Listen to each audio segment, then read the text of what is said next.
Granite from Saudi Arabia, carpets designed in England, eco-friendly glass facades from China, and a mammoth roof from Singapore.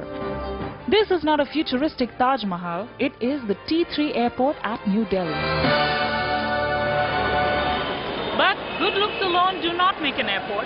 Expediency, efficiency, technology, passenger facilities, all this matters much, much more. Is Delhi's Terminal 3 airport truly superior in these criteria as well? Or is it just a beautiful mistake? Over the next half hour, we investigate the ins and outs of this airport to find out. India is no stranger to swanky airports. Recent years have seen a wave of airport renovations and newly established ones in big cities like Bangalore, Hyderabad and Mumbai, even small towns like Dehradun and Thiruvananthapuram. But an airport for the capital of the nation had to be, well, capital. In keeping with the prestige of Delhi, not just today, but also the Delhi of the future. When we took over the airport on 4th May 2006, it's just 16 million passengers. So that one of the key things what was told, to build the airport for 2012 by 2010. That means 2 years in advance we had to build. Expansion takes place depending on the requirement. So if it's not modular, what will happen?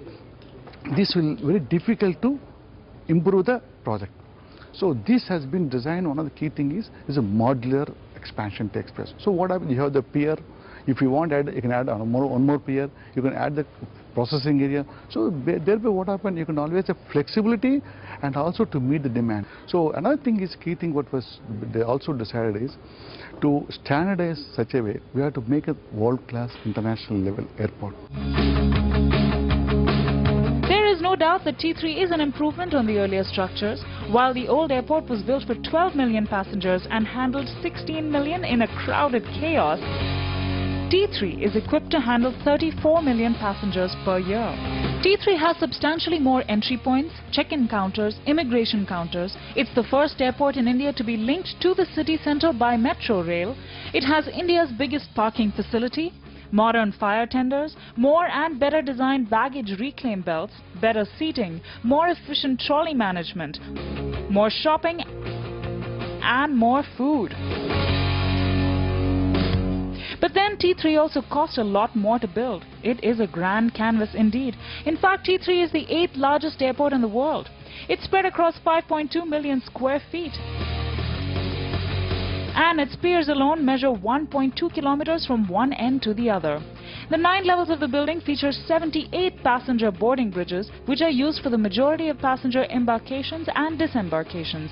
To put this number in context, the world-famous Singapore airport has 64 aero bridges.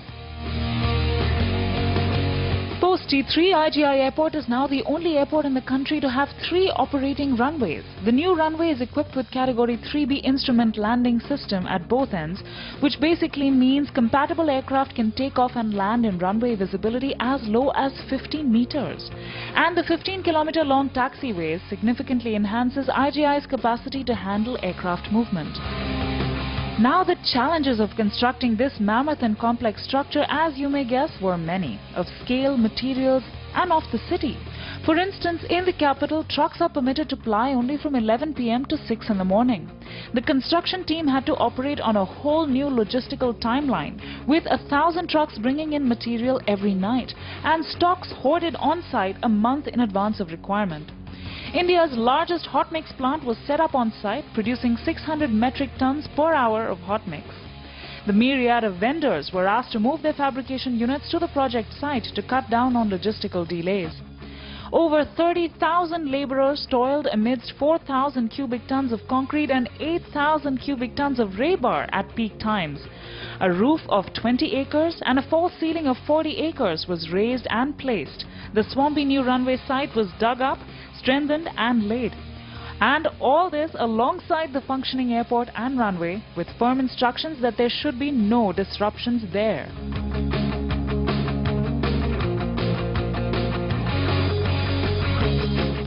Certainly, building an airport of this size and stature was no mean feat. The deadline made it even tougher, as DIAL, Delhi International Airport Private Limited, the consortium led by GMR that won the bid, had to build a new runway and a new terminal in 37 months. Beijing took 60 months and Singapore took 57 months to build similar-sized airports.